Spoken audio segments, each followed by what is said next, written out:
And this is especially for Chris Dibble. I've managed to find the walruses at Ardglass, which are probably a bit more like seals really.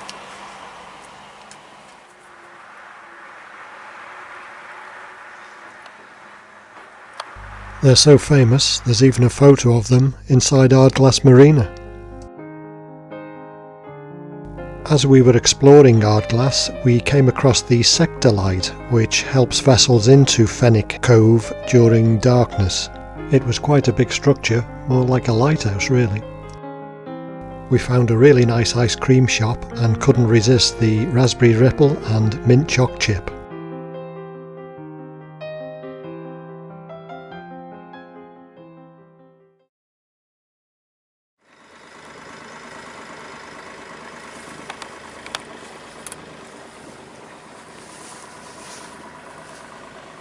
It's 7:10 Friday morning.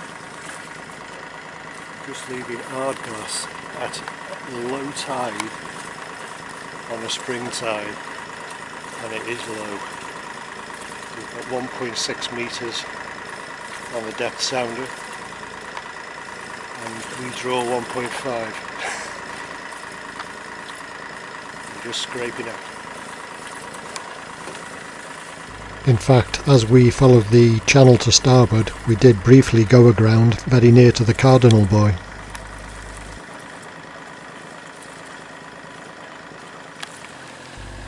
Almost as soon as we left Ardglass, we were confronted by a horrible swell which was running from the south and was hitting Magic Hawk directly on the starboard beam. There wasn't a great deal of wind, but the motion of the boat was very uncomfortable, and we had to endure this for 5 hours. I had to rig the jibe preventer, and it was useful when the wind suddenly changed direction, thus saving an accidental jibe. Video always tends to smooth the waves and swell on the water, so it was difficult to capture what we were actually experiencing. Of all the passages on our summer cruise, this was undoubtedly the one which was most uncomfortable, and we were glad to get into Peel. About half an hour after we arrived, our cruising friends Julie and John on yacht Carina also came into Peel after their passage from Bangor Marina. It was really good to see them again for the first time since we were all in Holy Loch. Let the gin and tonic flow. What happened to me next was completely unexpected and very unwelcome. I was sitting in the cockpit after lunch and I suddenly had the sensation like a blow to the back of the head. When I came to my senses, I had a huge headache and was seeing stars. When I eventually sought medical attention, the doctor told me that I probably had a thing called a thunderclap headache, and I was dispatched immediately to A&E at Douglas. They carried out lots of tests and nothing was found, thankfully, but I had to rest and just take it easy until I felt well enough to sail the boat again. So that's what I had to do.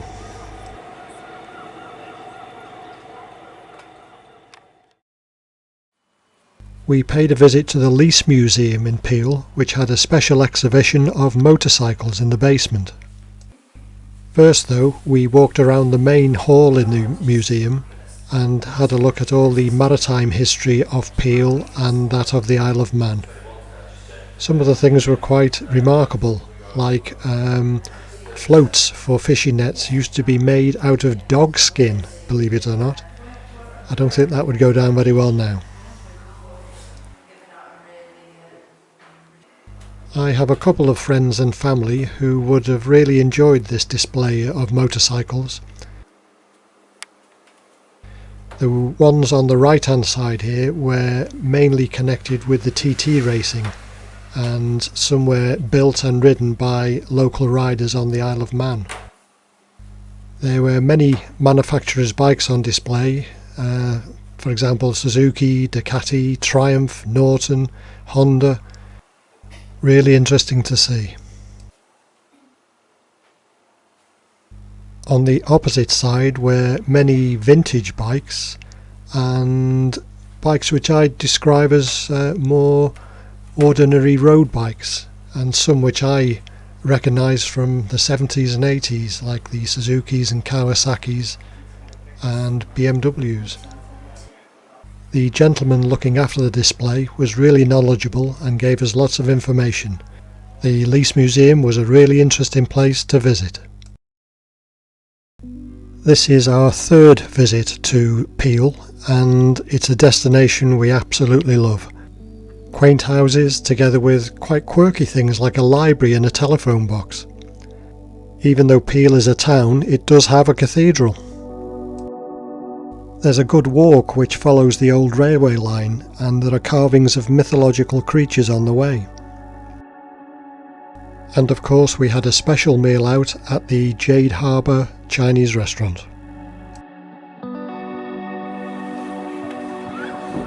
Around about Sunday lunchtime we noticed that quite a few boats had exited the marina, so we guessed that there was some club racing. So we walked down to the bay area near to Peel Cruising Club and sat and watched the racing for a while. Yacht Condor, seen here coming round the mark, was berthed very near to us in the marina.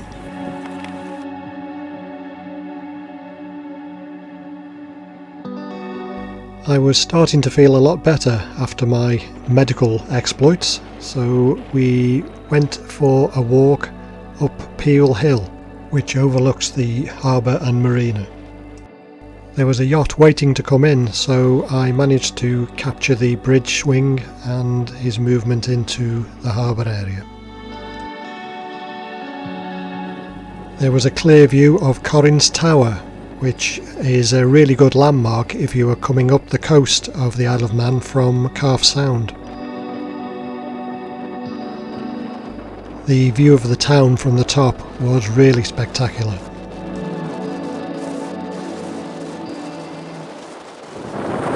Windy in Peel today. It's blowing force 5 gusting to 6 out at sea. Our friends Julie and John, they set off this morning at 6:30 and they're making progress now down to Holyhead, so well done to them. It's pretty rough out there.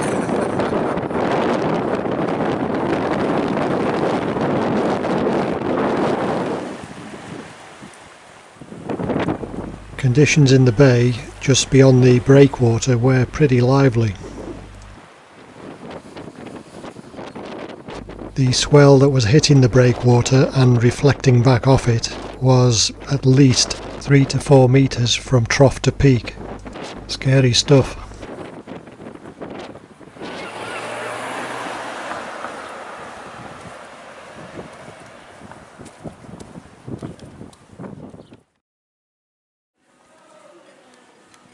We didn't want to leave the Isle of Man without having a trip to Douglas.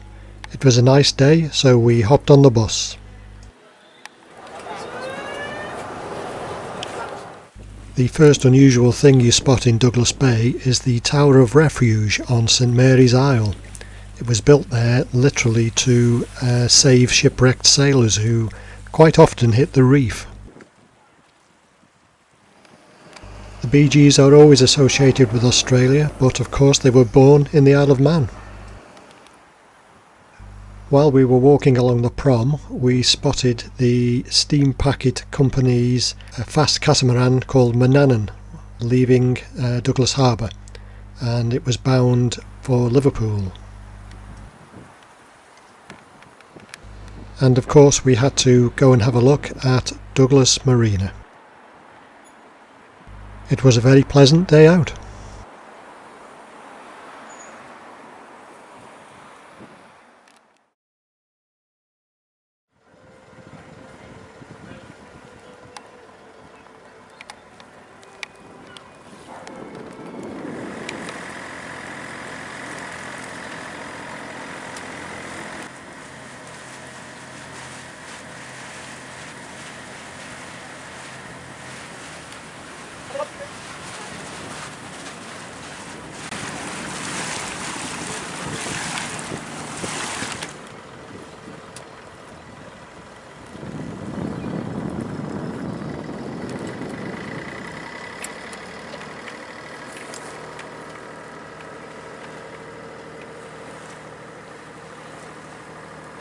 It's the 27th of July. We've just left Peel on the 12:30 bridge swing and we're heading just around the corner, a couple of hours sail down to Port St Mary, where we'll pick up a boy probably and spend the night there and cross over to Conway tomorrow. Wind's very, very light today, only about 3 or 4 knots if that, so we're having to motor, but I'm not complaining because the sun's out, and that's one thing we've been a little bit short of on this trip, so no complaints.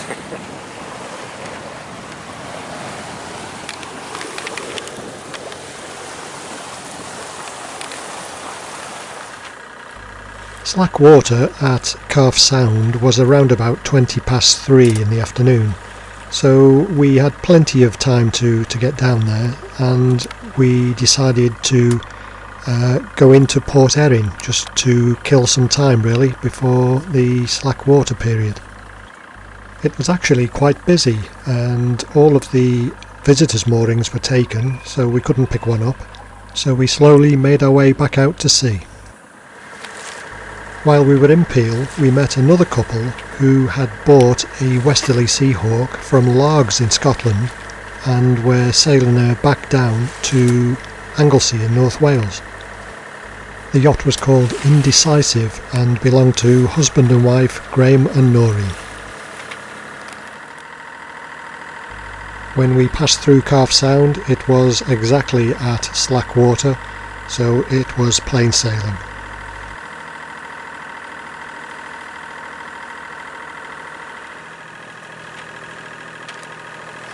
We motored the rest of the way to Port St Mary with yacht Indecisive. It was really good to sail with another Seahawk actually, something we've never done before. I'm not sure if there's a collective name for Seahawks, maybe a squadron of Seahawks or a flight of Seahawks, I don't know. But she was a lovely boat and it was a pleasure to sail near her.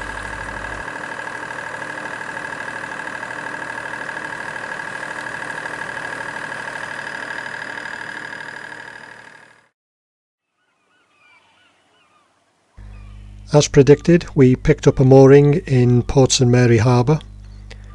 The conditions were absolutely glassy on the water. There was hardly a breath of wind and we had a very peaceful night.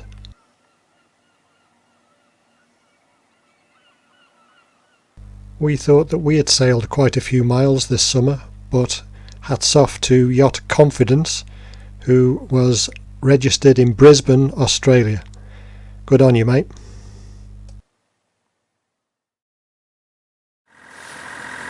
It's Thursday the 28th of July, around about 5 to 11 in the morning. We've left Port St Mary. Destination is Conway. We're motor sailing at the moment, which there's probably about 7 or 8 knots of wind. Quite happy to motor sail though. We're pushing a little bit of tide at the moment. We've left it a little bit too early, but rather do that really because the wind's going to get really light when we get to the Conway end apparently, so we'll try and get ahead as best we can. So that's it for the Isle of Man, and hello Wales later on maybe.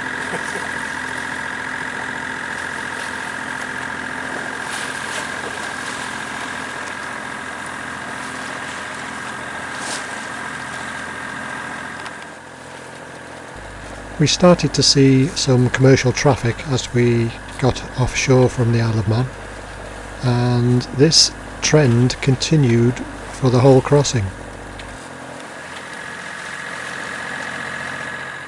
3 ships in particular came quite close to us during the crossing. The first one was this container ship from MSC. This was the second one, which was a bulk cargo carrier. The third was another container ship, and they were all either coming from or going towards Liverpool. As we closed the coast of Anglesey, we passed through the shipping lanes, but it wasn't a TSS at this point, so we weren't restricted on our course. There were still plenty of ships anchored off Point Linus on the north coast of Anglesey, exactly the same as the day we left. The weather conditions were generally grey and overcast, but there were some breaks in the cloud, and things started to look quite spectacular as the sun got lower in the sky. It's 20 to 9 now, and we're just crossing Conway Bay at the end of the passage today. Not been the easiest of passages. There's been very little wind. The sea state's been not too kind at times. It's certainly got up to moderate at one stage.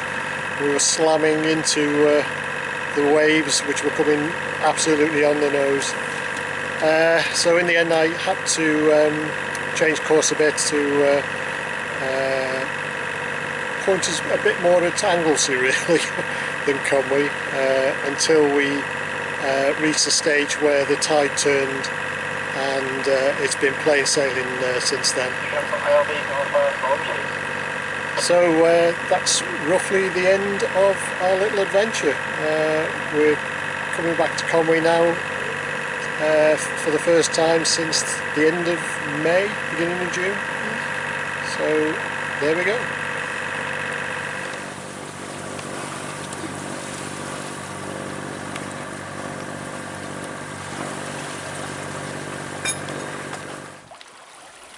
One thing that we hadn't particularly missed were the swirling fast tides of the Conway River.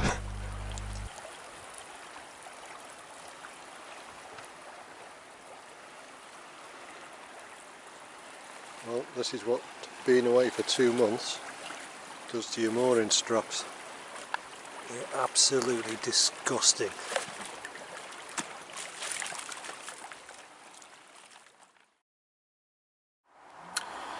It's Monday the 1st of August, and we are back where we started at the end of May in Conway Marina. We came back from the Isle of Man on Thursday, into the marina on Friday, and have basically taken all our gear off and cleaned the boat inside and out all weekend. So we're just about to move it back onto its mooring. So that's the end of our summer cruise for this year. 2 months away. I haven't worked it out exactly yet, but approximately 570 nautical miles and oodles of destinations. So it's been really, really good. So that's it. Let's get back to the mooring.